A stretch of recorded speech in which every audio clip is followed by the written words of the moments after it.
زندہ باد عظمت مصطفیٰ نام مصطفیٰ مسلک اعلیٰ حضرت فیضان سرکار مسعولی نعرہ تکبیر نعرہ رسالت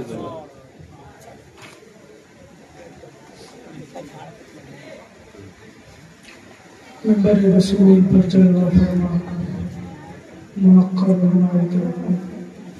زمین احترام نقیب البزم شعراء سوائن صلاحان مصطفیٰ امام المساجد طالبان علوم عبودیہ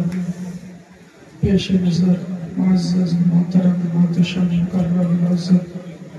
سامعین و سامعات السلام علیکم ورحمۃ اللہ وبرکاتہ۔ الحمدللہ حمدا طیبا مبارکا کثیرا کثیرا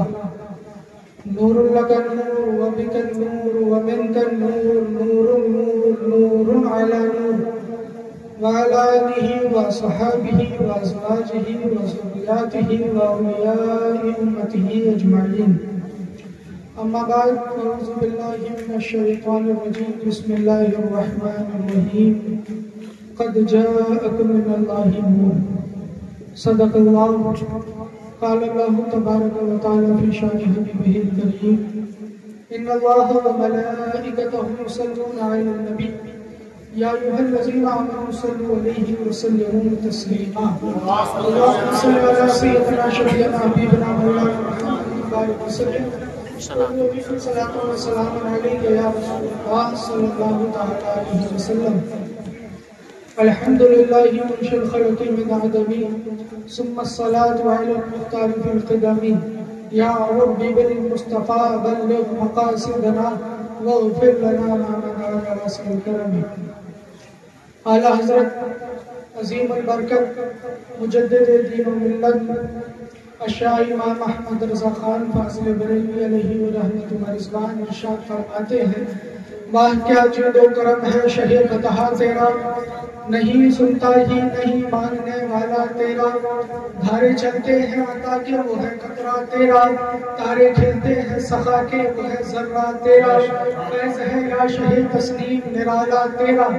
آنکھ پیاسوں کے تجسس میں ہے دریا تیرا، دنیا پلتے ہیں در سے وہ ہے باڑا تیرا،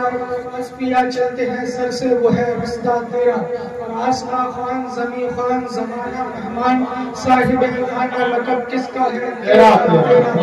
بلا وصف سے پتہ سا اڑا جاتا ہے پلہ ہلکا صحیح بھاری ہے سا تیرا، حرم و طیبہ و بغداد جہاں کی جگہ جو کرتی ہے تیری نور ہے تیرا،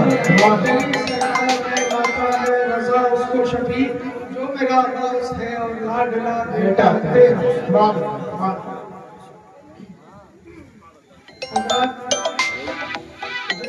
بازاروں لوگوں اور نبی کی محفل بارگاہ رسول میں جب صحابہ حاضر ہوتے تھے اللہ رب العزت نے ارشاد فرما دیا کہ نبی کی آواز پر اپنی آوازوں کو بلند مت کرو۔ حضرت عمر فاروق اعظم اپنے وقت کا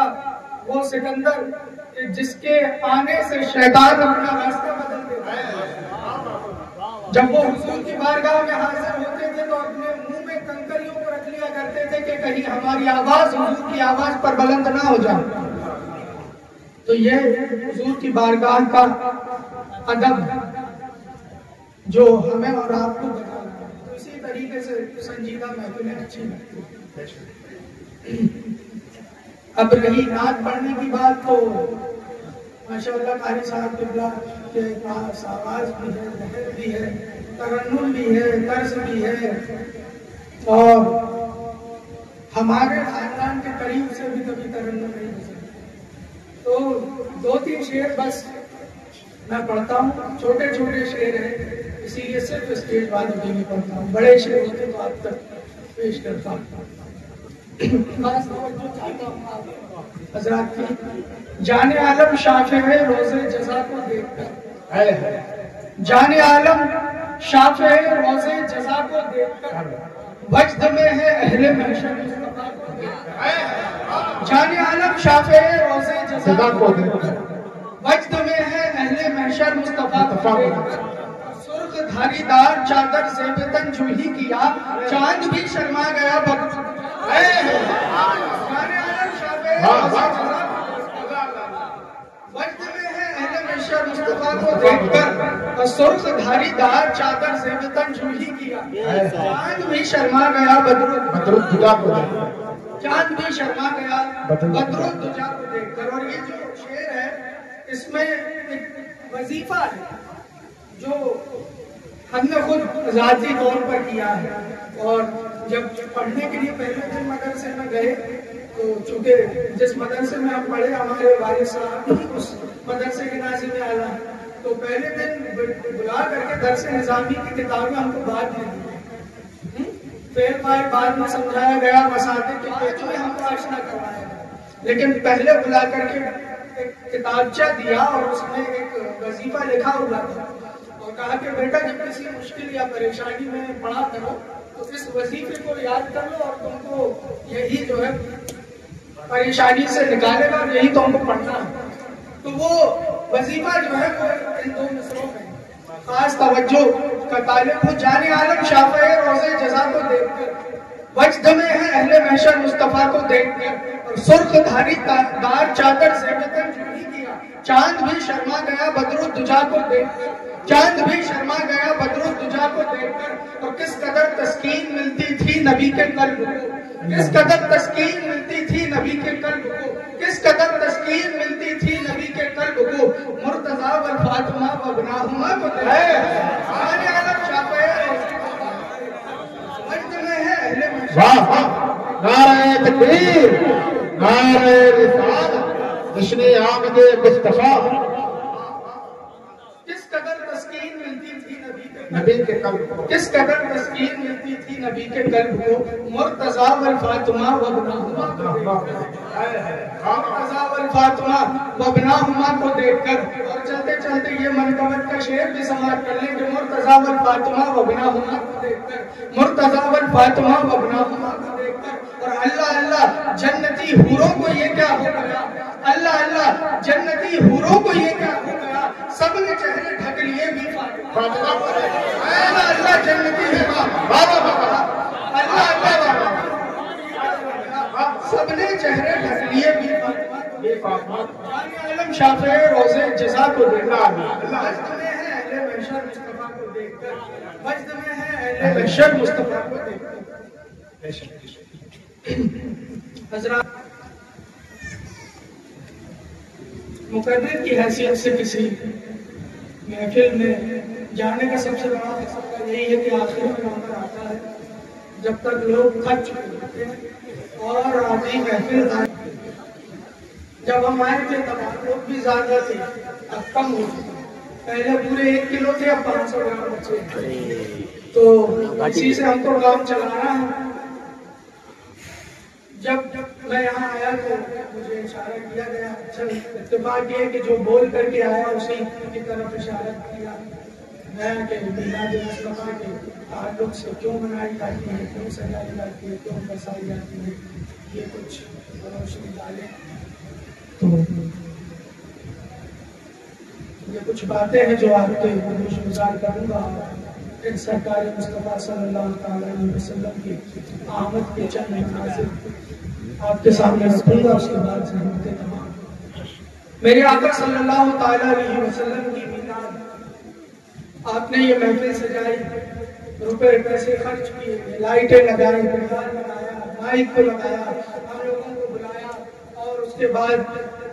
جو ہے ان سارے انتظامات کو آپ نے کیا تو اس کے بدلے میں آپ کو فائدہ کیا ہے نا.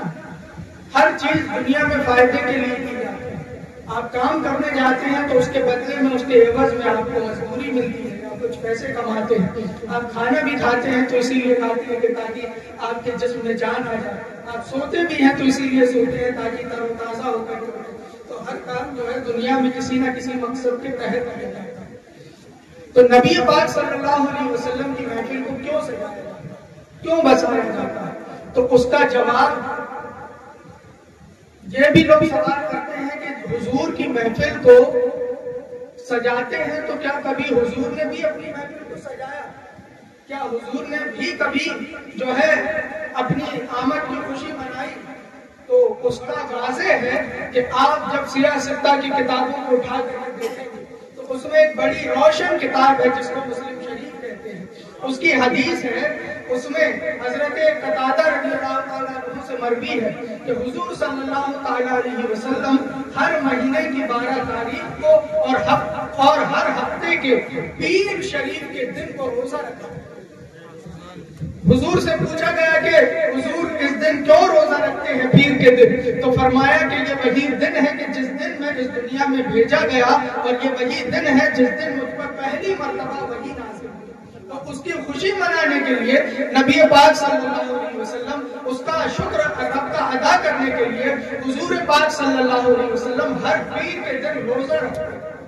اب یہ نبی کے شان کے لائق جو چیزیں تھیں وہ کیا کرتے تھے.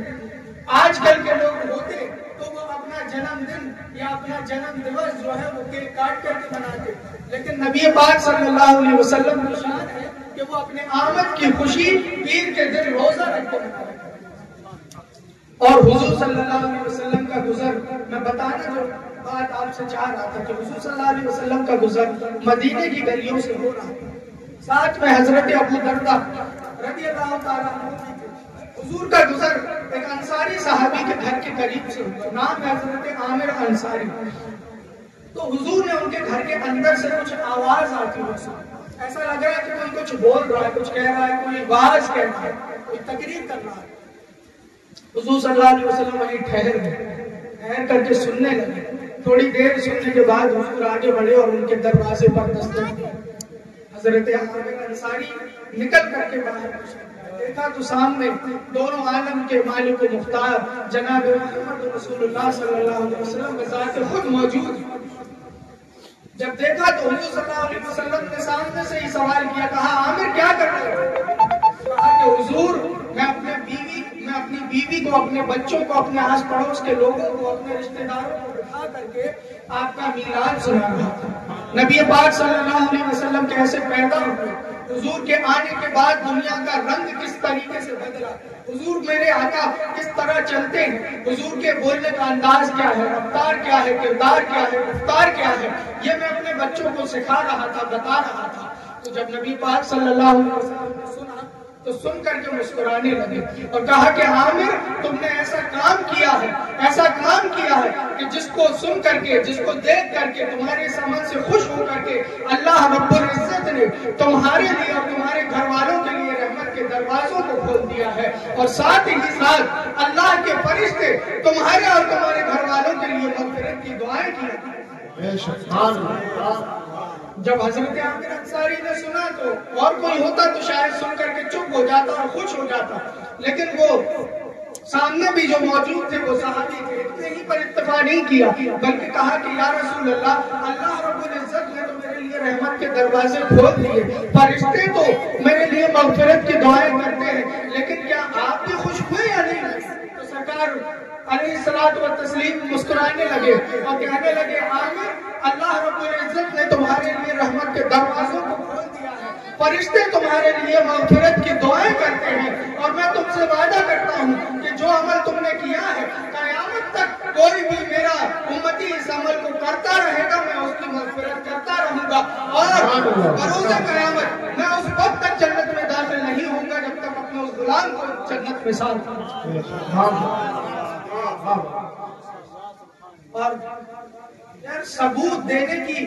ضرورت تو ہونی ہی نہیں چاہیے. جس آقا کا ہم کلمہ پڑھتے ہیں، جن کے صدقے میں ہمیں بولنا ہے، جن کے صدقے میں ہمیں کھانے پینے کا شعور آیا، جن کے صدقے میں ہمیں پہننے اوڑھنے کا شعور آیا، جن کے صدقے میں ہم جانور سے انسان بنے ہیں، ان کی میلاد کا اگر ثبوت مانگا جائے کہ بتاؤ کہ نبی کی پیدائش ہوئی، اس کو منانے کا ثبوت کہاں ہے، تو میرے خیال سے اور میری سمجھ کے مطابق اس سے زیادہ گھٹیا بات کوئی ہوئی نہیں. اعلیٰ حضرت عظیم البرکت کی 6 برس کی عمر شریف تھی. محلہ سوداگران میں میلاد مصطفیٰ کی محفل سجائی گئی. 6 برس کی عمر شریف میں اعلیٰ حضرت پہلی مرتبہ ممبر پر بیٹھے.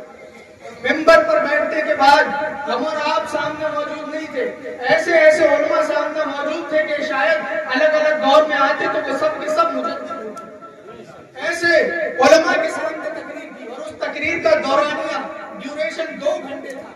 میلاد مصطفیٰ پر آپ بولے، اور سب سے پہلا پوائنٹ جو میرے سرکار اعلیٰ حضرت نے ٹچ کیا وہ یہی تھا کہ فرمایا کہ جب میرے آقا صلی اللہ علیہ وسلم اس دنیا میں تشریف لائے تو سب سے پہلے اپنے رب کی حمد و ثنا بیان کی، اور حمد و ثنا بیان کرنے کے بعد جو سب سے پہلا کام کیا تو حضور کے لبوں پر اپنے امتیوں کا نام آیا اور اپنے امتیوں کو یاد فرمایا، امتی امتی امتی کہہ کر۔ تو کہا کہ جب میرے آقا نے پیدا ہوتے ہی ساتھ اپنی امت کو امتی امتی کہہ کر کے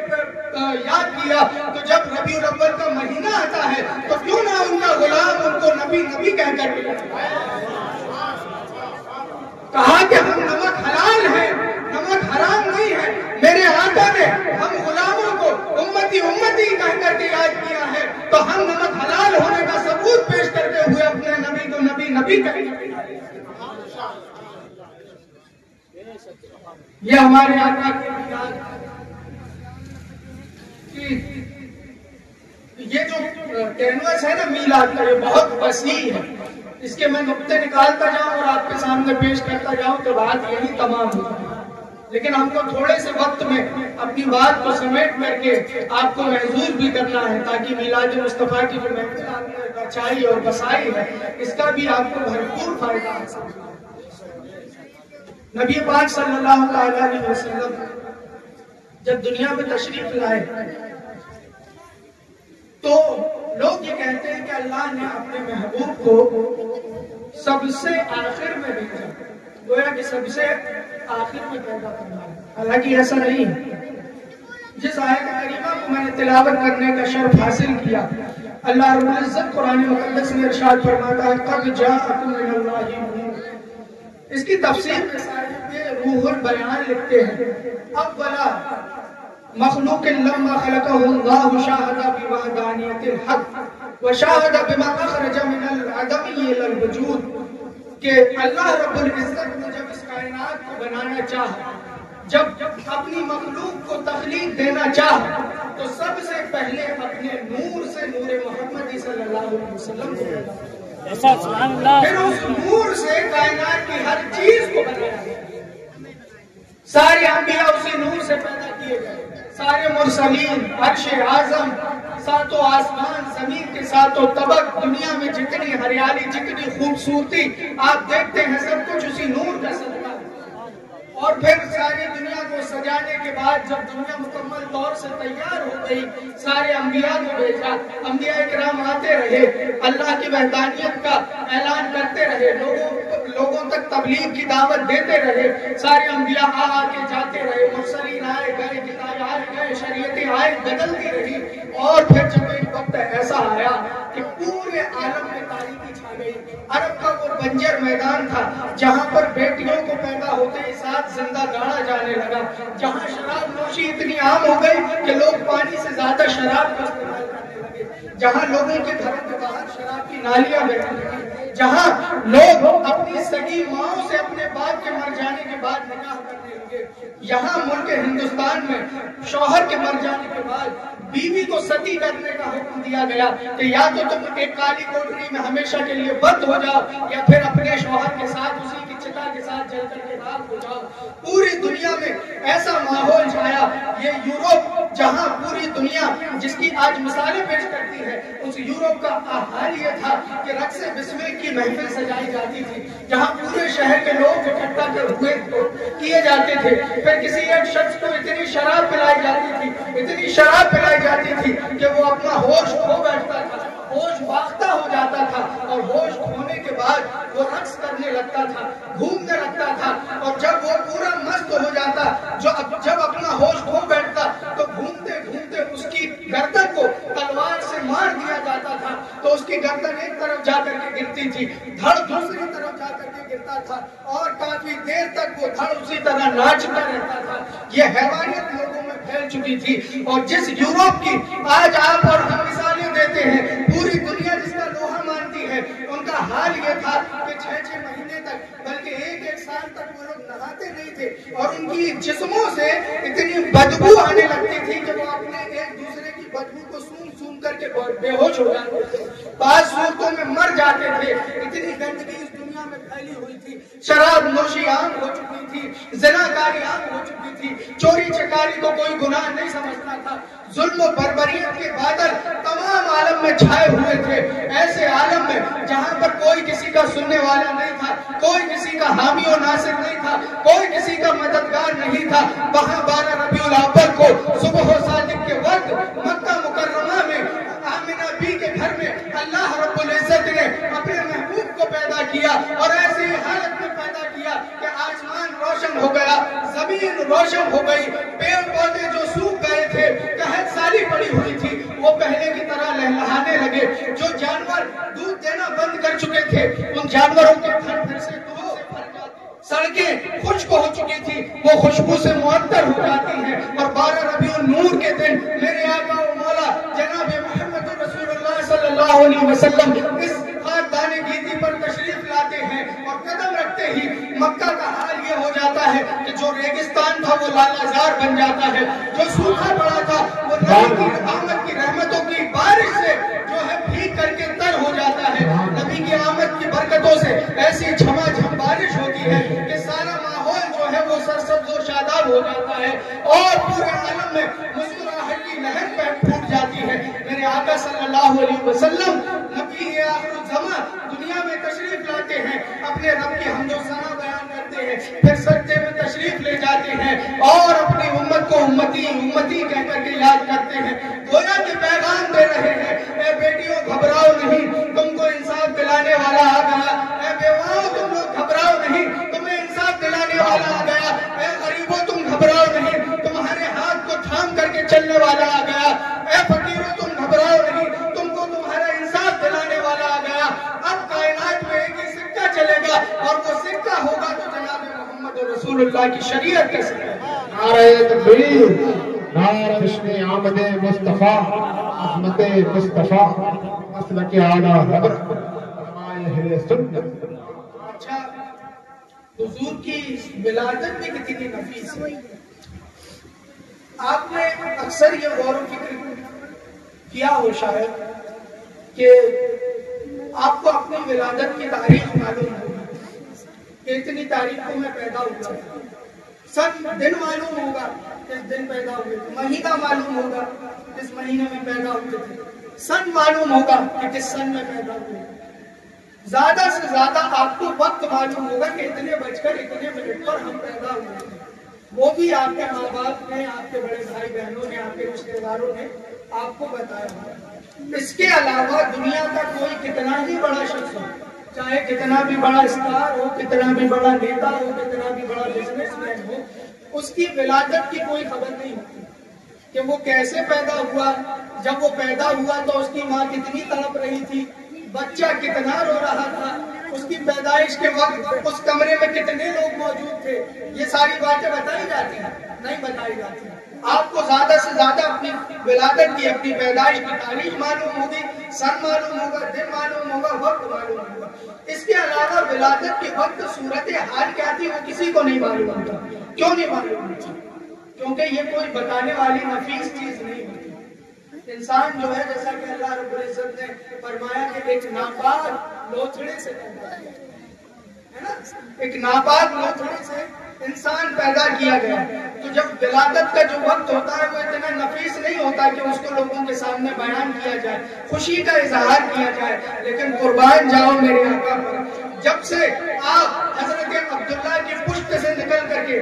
آمنہ میں آئے اور جب تک میرے آقا پیدا نہیں ہو گئے ہیں اس وقت تک کی ہر بات کتابوں میں موجود ہے کہ جب میرے آقا حضرت آمنہ بی بی کے بطن طاہر میں آئے ہیں تو حضرت آمنہ بی بی فرماتی ہیں کہ جس طریقے سے عورتوں کو تکلیفیں ہوا کرتی تھی میرے بیٹے محمد نے مجھے کبھی کوئی تکلیف نہیں دی، لوگوں کی جسموں سے بدبو آیا کرتی ہے، جب میرا بیٹا محمد میرے بدن میں آیا تو میرے پاس سے خوشبو پھوٹتی تھی اور ایسی خوشبو پھوٹتی تھی کہ خدا کی قسم میں نے زندگی میں کبھی ایسی خوشبو نہیں سونگھی ہے۔ ہے. جب میں پانی بھرنے کے لیے جایا کرتی تھی تو پیڑ میرے اوپر سایہ کر دیا کرتے تھے. جب میں کنویں میں پانی بھرنے کے لیے برتن ڈالتی تھی تو پانی کنویں کا خود بخود اوپر آ جایا کرتا تھا. جب میں عرب کے چٹیلے میدانوں میں اپنے پاؤں کو رکھتی تھی تو وہ جو چٹیلے میدان تھے وہ موم کی طرح پگھل کر کے میرے پیر کا نچ اپنے اندر جذب کر لیا کرتے تھے. یہ حضرت آمنہ بھی فرماتی ہے. اور کہا میرے بیٹے محمد کی کبھی مجھے تکلیف نہیں تھی، بلکہ رات کے وقت جب میں سونے کی کوشش کرتی تھی اور آسمان کی طرف نگاہ اٹھا کر کے دیکھتی تھی تو ایسا لگتا تھا کہ فلک کے چاند ستارے اتر کر میری گودی میں سما جائیں گے. جب میں سوتی تھی تو کبھی حضرت ماں حوا میرے خواب میں تشریف لاتی تھی. جب میں سوتی تھی تو کبھی حضرت آسیہ میرے خواب میں تشریف لاتی تھی. جب میں سوتی تھی تو کبھی حضرت مریم میرے خواب میں تشریف لاتی تھی. جب میں سوتی تھی تو کبھی حضرت ہاجرہ کبھی حضرت سارہ میرے خواب میں تشریف لاتی تھی. اور آ کر یہ مائیں، یہ نبیوں کی مائیں مجھے بشارت دیتی تھی کہ مبارک ہو آمنہ، تمہارے گھر میں نبیوں کا سردار پیدا ہونے والا ہے. مبارک ہو آمنہ، تمہارے گھر میں ختم المرسلین پیدا ہونے والے ہیں. مبارک ہو آمنہ، تمہارے گھر میں ایسا بیٹا پیدا ہونے والا ہے جس کو رب نے دونوں عالم کے لیے رحمت للعالمین بنا کر کے بھیجا ہے. اس طریقے کی مبارکباد یہاں ملتی رہی، خوشبوئیں پھوٹتی رہی. اور میرے آقا کی ولادت کا وقت جب قریب تر ہو گیا تو حضرت آمنہ فرماتی ہے کہ جب میرے بیٹے محمد کی ولادت کا وقت قریب آیا تو میں کیا دیکھتی ہوں کہ میں نے آنکھوں کو اٹھا کر کے دیکھا تو میں دیکھ رہی ہوں کہ آسمان سے فرشتے چلے آ رہے ہیں، آسمان سے فرشتے اترتے آ رہے ہیں اور ساتھ میں 3 جھنڈے لیے ہوئے ہیں. ایک جھنڈا مشرق کے سب سے آخر میں نصب کر دیا گیا، دوسرا جھنڈا مغرب کے سب سے آخر میں نصب کر دیا گیا، تیسرا جھنڈا کعبۃ اللہ کی چھت پر نصب کر دیا گیا. اور میں دیکھ رہی ہوں کہ وہ میری کوٹری کی طرف جھکے چلے آ رہے ہیں اور اتنی روشنی پھوٹی کہ میں نے اپنے گھر میں بیٹھے بیٹھے ملک شام کے محلات میں ٹہلنے والی اونٹنیوں کے گلے میں پڑی ہوئی گھنٹیوں کو بھی دیکھ لیا. اتنی روشنی پھوٹی کہ میں نے سارے عالم کا مشاہدہ کر لیا ہے. یہاں پر رک کر کے ایک بات بتانا چاہتا ہوں کہ کسی بھی مکتبہ فکر کی کتاب کو آپ اٹھا کر کے دیکھ لیں، کسی بھی مسلک کی کتاب کو آپ اٹھا کر کے دیکھ لیں. یہ 100-150 سال کی بات آپ چھوڑ دیں، 300 سال پیچھے چلے جائیں، 400 سال، 500 سال، 700 سال پیچھے سے چلے جائیں اور کسی بھی مذہب کی، کسی بھی مکتبہ فکر کی کتاب کو آپ اٹھا کر کے دیکھیں گے تو کوئی بھی اس بات کا انکار نہیں کر سکتا ہے کہ نبی کی ولادت کے وقت جھنڈے نصب ہوئے تھے یا نہیں ہوئے تھے. سارے لوگوں کو بیک زبان کہنا پڑے گا کہ ہاں جب میرے آقا کی ولادت ہوئی تھی تو حضرت آمنہ نے جھنڈوں کو نصب ہوتا ہوا دیکھا تھا. ایک جھنڈا کعبے کی چھت پر لگایا گیا تھا، ایک جھنڈا مشرق میں نصب کیا گیا تھا، ایک جھنڈا مغرب میں نصب کیا گیا تھا. اب یہ تو ساری کتابوں میں ملتا ہے کہ ایک جھنڈا کعبے پہ لگا تھا، ایک جھنڈا مشرق میں لگا تھا، ایک جھنڈا مغرب میں لگا تھا، لیکن یہ کسی کتاب میں نہیں ملتا ہے کہ ان جھنڈوں کو اتارا کب گیا. یہ کسی کتاب میں نہیں ملتا ہے کہ ان جھنڈوں کو اتارا کب گیا. تو گویا کہ آپ کو کہنا پڑے گا کہ حضور کی ولادت کے وقت ایک جھنڈا جب کعبے کے اوپر لگایا گیا تو وہ ہمیشہ کے لیے لگا دیا گیا، ایک جھنڈا جب مشرق میں لگایا گیا تو وہ ہمیشہ کے لیے لگا دیا گیا، ایک جھنڈا مغرب میں جب لگایا گیا تو ہمیشہ کے لیے لگا دیا گیا، تاکہ آنے والی تمام مخلوق دیکھ لے کہ اللہ رب العزت نے اپنے محبوب کا استقبال اس دنیا میں کس طرح سے کیا. اور یہ بھی آپ کو کہنا پڑے گا کہ عشق والی آنکھیں ہوتی حضرت آمنہ بی بی جیسی تو شاید ہمیں اور آپ کو وہ جھنڈے بھی دکھ جاتے جو آج بھی کعبے کی چھت پر لہرا رہا ہے، جو آج بھی مشرق میں لہرا رہا ہے، جو آج بھی مغرب میں لہرا رہا ہے اور حضور کی میلاد کی خوشیاں سارے عالم میں تقسیم کر رہا ہے. میرے آقا کی ولادت کا وقت قریب ہوا، خوشبوئیں اتنی پھوٹ رہی ہیں کہ حضرت آمنہ فرماتی ہیں کہ میں نے کبھی قیمتی سے قیمتی خوشبو کی مہک ایسی نہیں دیکھی جو خوشبو میرے بیٹے محمد کی ولادت کے وقت ہوئی. مجھے کبھی کوئی درد نہیں ہوا، کوئی تکلیف نہیں ہوئی. اور جب ولادت ہوئی تو دنیا کے بچے جب پیدا ہوتے ہیں تو ان کا ختنہ کروانا پڑتا ہے. میرے آقا جب پیدا ہوئے تو ختنہ شدہ پیدا ہوئے. جب بچہ پیدا ہوتا ہے تو ناڑی کو کاٹنا پڑتا ہے. کیوں کاٹنا پڑتا ہے؟ کیونکہ ماں کے پیٹ میں جب بچہ رہتا ہے تو اسی ناڑی کے ذریعے وہ اپنی غذا پاتا ہے۔ ماں کا جو ناپاک خون ہوتا ہے وہی نکل کے اس ناڑی میں جاتا ہے اور پھر وہ بچے کے پیٹ میں پہنچتا ہے، اسی کے ذریعے بچہ زندہ رہتا ہے۔ کسی بھی آپ ڈاکٹر سے پوچھ لیں، دنیا میں کہیں بھی کسی بھی وقت کسی بھی ملک میں کسی کے بھی گھر بچہ پیدا ہوگا تو ناڑی اس کی ماں کے پیٹ سے جڑی ہوئی ہوگی۔ جب بچہ پیدا ہو جائے گا تو ڈاکٹر اس کی ناڑی کو کاٹے گا، پھر لا کر کے اس کو نہلا دھلا کر کے اس کو صاف ستھرے کپڑے میں لپیٹ کر کے اس کے ماں کے حوالے اس بچے کو دیا جاتا ہے۔ لیکن جب میرے آقا صلی اللہ علیہ وسلم پیدا ہوئے تو ناڑی کٹی ہوئی ہے، ناڑی کٹی ہوئی ہے۔ قرآن مقدس میں اللہ رب العزت نے پہلے ہی ارشاد فرما دیا کہ خون پینا یہ حرام ہے، حرام ہے، حرام ہے۔ حرمت علیکم الدم، تم پر خون پینا حرام ہے، لیکن کوئی مفتی یہ فتویٰ نہیں دے سکتا کہ ماں کے پیٹ میں بچے کو خون پینا حرام ہے، کیونکہ اس کی غذا ہی اسی پر چلتی ہے۔ کوئی مفتی یہ فتویٰ نہیں دے سکتا کہ ماں کے پیٹ میں بچے کا اس ناڑی کے ذریعے سے خون سے غذا حاصل کرنا یہ حرام ہے۔ لیکن میرے آقا کو اللہ رب العزت نے اتنا نفیس پیدا فرمایا، اتنا نفیس پیدا فرمایا کہ ماں کے پیٹ میں بھی وہ گندا خون اللہ نے اپنے محبوب کے جسم اطہر میں نہیں پہنچنے دیا، اور گویا کہ یہ فرمایا کہ میرا نور والا نبی ہے تو وہ بھی نوری غذا لے کر کے پیدا ہوگا، وہ کسی خون کے ذریعے ماں کے پیٹ میں اللہ اکبر یا رسول اللہ مرحبا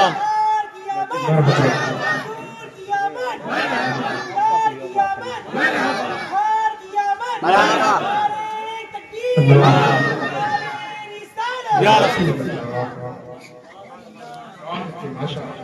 دنیا کی اولادیں جب پیدا ہوتی ہیں تو روتی ہوئی پیدا ہوتی ہے۔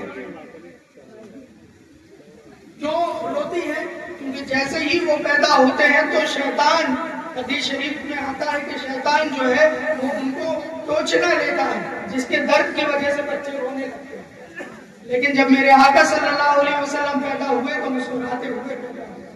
کیوں مسکراتے ہوئے پیدا ہوئے؟ کہ جب ان کے غلام کو دیکھ کر کے شیطان گلیوں سے دور بھاگ جاتا ہے تو ان کے قریب آنے کی اوقات کا میرے آقا جب پیدا ہوئے تو مسکراتے ہوئے پیدا ہوتے ہی ساتھ بچے دنیا کے جب پیدا ہوتے ہیں تو گندگی میں آلودہ ہوتے ہیں، خون میں آلودہ ہوتے ہیں، بچوں کو نہلایا دھلایا صاف ستھرا کیا جاتا ہے۔ لیکن میرے آقا جب پیدا ہوئے تھے تو ایسے صاف ستھرے پیدا ہوئے تھے کہ گویا کہ ان کو جنتی پانی سے غسل دے کر کے پیدا پیدا ہونے کے بعد سارے عالم میں خوشیاں پھیل گئی۔ صبح جیسے ہی ہوئی،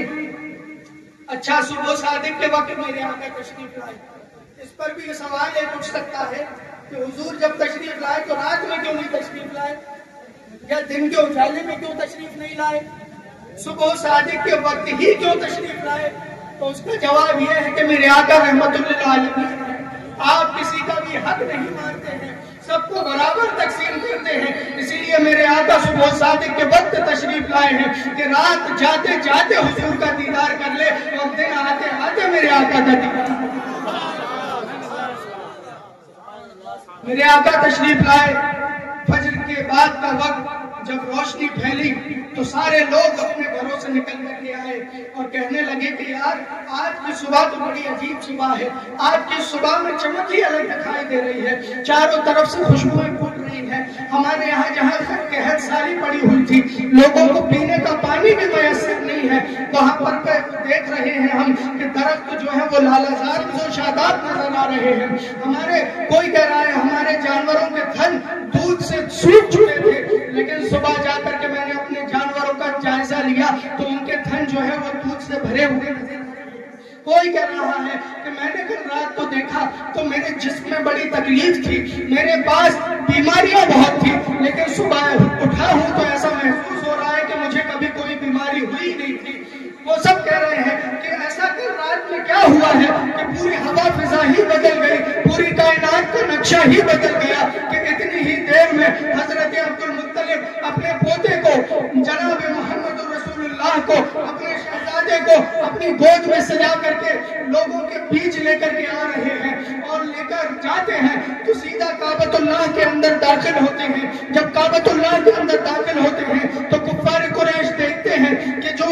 کعبۃ اللہ کے مینار ہیں وہ آقا کی طرف جھکے آ رہے ہیں. کعبۃ اللہ خود آقا کی طرف جھکا آ رہا ہے. پھر حضور صلی اللہ علیہ وسلم کو لے کر کے حضرت عبد المطلب طواف کرتے ہیں. طواف کرنے کے بعد جب کعبۃ اللہ سے باہر نکلتے ہیں تو لوگ کہتے ہیں عبد المطلب جب تم جا رہے تھے تو ایسا کیا ہو رہا تھا کہ ہم کو سمجھ نہیں آ رہا تھا کہ تم کعبۃ اللہ کی طرف بڑھ رہے ہو یا کعبۃ اللہ تمہاری طرف بڑھ رہا ہے. تو حضرت عبد المطلب کہتے ہیں کہ اس میں میرا کوئی کمال نہیں, اس میں تمہارا کوئی کمال نہیں, بلکہ میری گود میں جو بچہ موجود ہے اس کا یہ کمال ہے کہ جب میں اس کو لے کر کے نکلا ہوں تو پیڑ اس کو سجدہ کرتے ہوئے گر گئے ہیں,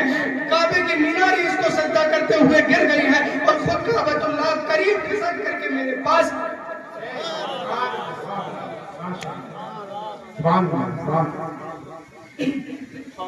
میرے آقا کی ولادت ہر چرند و پرند کے لیے, ملائکہ کے لیے, انس و جنس کے لیے, اجنہ کے لیے, بچوں کے لیے, بوڑھوں کے لیے, بیٹیوں کے لیے, عورتوں کے لیے, سب کے لیے رحمت ہے, برکت ہے, کرم ہے. سبحان اللہ. یہ وہی بیٹیاں تھیں کہ ان کو پیدا ہوتے ہی ساتھ زندہ دفنا دیا جا رہا تھا, کیونکہ عرب کے بعد کہتے تھے کہ یہ بڑی ہو جائیں گی تو ہم کو ان کے نکاح کے لیے جہیز دینا پڑے گا, ہم کو نکاح کے لیے, ان کا نکاح کرنے کے لیے کسی غیر کے سامنے اپنا سر جھکانا پڑے گا. اس لیے اس سے بہتر یہ ہے کہ ہم ان کو پیدا ہوتے ہی ساتھ زندہ زمین میں ڈال دیں. یہ حال تھا. ماؤں کا حال یہ تھا, مر جانے کے بعد سگا بیٹا اپنی سگی ماں سے نکاح کر لیا. زنا کا یہ عالم تھا کہ سگے بھائی اپنی سگی بہنوں کے ساتھ زنا کرتے. شراب نوشی کا یہ عالم تھا کہ پانی کم پیا جاتا تھا, شراب زیادہ پیتا تھا. لیکن میرے آقا جب صلی اللہ علیہ وسلم جب دنیا میں تشریف لائے ہیں, اعلان نبوت کیا, اپنی شریعت کو لوگوں کے سامنے پیش کیا, تو نقشہ ایسا بدلا کہ جب میرے آقا اس دنیا میں تشریف لائے ہیں تو پورے ملک عرب میں صرف 7 لوگ پڑھنا اور لکھنا جانتے تھے, لیکن جب میرے آقا اس دنیا سے تشریف لے گئے ہیں تو 1.25 لاکھ لوگوں کو لکھنا اور پڑھنا سکھا کر لے گئے ہیں. جب میرے آقا اس دنیا میں تشریف لائے تھے تو بیٹیوں کو زندہ دفن کر دیا جا رہا تھا, لیکن جب میرے آقا اس دنیا سے تشریف لے گئے ہیں تو بیٹیوں کو باپوں کے لیے رحمت بنا کر کے تشریف لے گئے ہیں. جب میرے آقا اس دنیا میں تشریف لائے تھے تو ماؤں کو بیٹے جو ہے اپنا حق سمجھ کر کے اپنے باپ کے بعد نکاح کر لیا کر رہے تھے, لیکن جب میرے آقا اس دنیا میں تشریف لائے ہیں تو انہیں ماؤں کے قدموں میں اٹھا کر کے جنت کو ڈال دیا ہے. جب میرے آقا اس دنیا میں تشریف لائے تھے تو شراب نوشی پانی پینے سے زیادہ ہو رہی تھی, لیکن میرے آقا جب تشریف لائے ہیں تو شراب کو حرام قرار دیا گیا ہے. اس کے بعد مکہ میں شراب کے جب گھڑے پھوٹے ہیں تو تاریخ دان رقم کرتے ہیں کہ گھڑے جب پھوٹے ہیں شراب کے تو مکہ کی گلیوں میں, مکہ کی سڑکوں پر, مکہ کے میدانوں میں ایسا لگ رہا تھا جیسے شراب کی ندیاں بہ رہی ہوں. میرے آقا جب تشریف لائے تھے اس وقت کا حال یہ تھا کہ سگا بھائی اپنی سگی بہن کے ساتھ زنا کر لے رہا تھا, لیکن میرے آقا جب تشریف لائے اور زنا کے بارے میں وعیدیں سنائی تو ایک دوشیزہ خاتون ایک نوجوان کو اکیلے رات کے کمرے میں اندھیرے میں زنا کی دعوت دیتی ہے, لیکن وہ نوجوان تھر تھر کانپنے لگتا ہے اور اس عورت کے ساتھ زنا نہیں کرتا. وہ عورت پوچھتی ہے کہ تم میرے ساتھ زنا کیوں نہیں کرتے, یہاں تو رات کا اندھیرا ہے, ہم کو دیکھنے والا بھی کوئی تیسرا موجود نہیں. تو وہ نوجوان کہتا ہے کہ بھلے ہی ہم کو دیکھنے والا یہاں پر تیسرا کوئی انسان موجود نہیں, لیکن وہ رب العالمین تو موجود ہے جو ہمیں بھی دیکھ رہا ہے, تمہیں بھی. یہ ہمارے آقا کی ولادت کی برکت ہے. بیٹیوں کو زندہ رہنے کا حق ملا ہے تو ماؤں کو سر اٹھا کر کے جینے کا حق ملا ہے تو اسی در سے ملا ہے. ہم کو زندگی گزارنے کا سلیقہ آیا ہے تو اسی در سے آیا ہے. دنیا کو عزت و آبرو کے ساتھ زندگی بسر کرنے کا سلیقہ ملا ہے تو اسی در سے ملا ہے. حضرات گرامی، اب بس 12 بجے تک ہم کو محفل بھی سمیٹنی تھی اور آواز بھی اب کچھ متاثر ہو رہی ہے، تو بس یہیں پر میں اپنی بات کو سمیٹ رہا ہوں کہ نبی پاک صلی اللہ علیہ وسلم سے اپنے رشتے کو مضبوط کیجیے. حضور کی میلاد کی محفلیں یوں ہی سجاتے رہیں. ضروری نہیں کہ آپ بہت بڑی میلاد سجائیں گے تبھی مدینے والے خوش ہوں گے. خلوص و محبت کے ساتھ 2 لوگ بیٹھ کر کے بھی نبی کی میلاد کو سجا لیں گے تو اسی میں آپ کا بیڑا پار ہو جائے. اللہ رب العزت ہمیں اور آپ کو سب کو میلاد رسول کی محفل سجانے کی بسانے کی توفیق عطا فرمائے. ہمارے دلوں کو حضور کے عشق سے منور کرے. ہماری آنے والی نسلوں کو بھی گستاخ رسول اللہ رب العزت نہ بننے دے. یہ محفل نور زندہ باد، پائندہ باد. استغفر اللہ ربی من کل ذنب واتوب الیہ وما علینا الا البلاغ المبین. السلام علیکم و السلام علیکم و رحمۃ اللہ. سلام ہو جائے گا.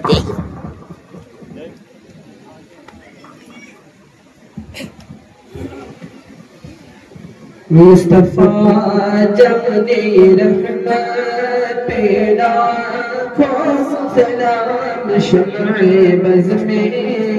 ہدایت پیدا کو سلام شمع بز میں ہدایت پیدا کو جس سبحانی گھڑی چمکا طیبہ کا چاند جس سبحانی گھڑی چمکا طیبہ کا چاند اس دل میں فروزی ساعت پہ لاکھوں سلام اس دل میں فروزی ساعت پہ ہم غریبوں کے آقا پہ بے حد درود. ہم غریبوں کے آقا پہ بے حد درود. ہم فقیروں کی سربت پہ لاکھوں فقیروں کی سربت کو سلام. کاش محشر میں جب ان کی آمد ہو اور بھیجے سب ان کی شوکت پیدا کو سلام. مجھ سے خدمت قدسی کہنا رضا. مجھ سے خدمت قدسی کہنا رضا. مصطفیٰ جانی رحمت کو سلام شمع بز میں ہدایت پیدا کو. یا نبی سلام علیکہ یا رسول سلام علیکہ یا حبیب سلام علیکہ صلوات اللہ. اے خدا کے حاضروں ناظر رسول یہ سلام عاشقانہ ہو قبول. الصلاة والسلام عليك يا رسول الله. الصلاة والسلام عليك يا نبي الله. الصلاة والسلام عليك شفيعنا يوم الجزاء. لا إله إلا الله محمد رسول الله.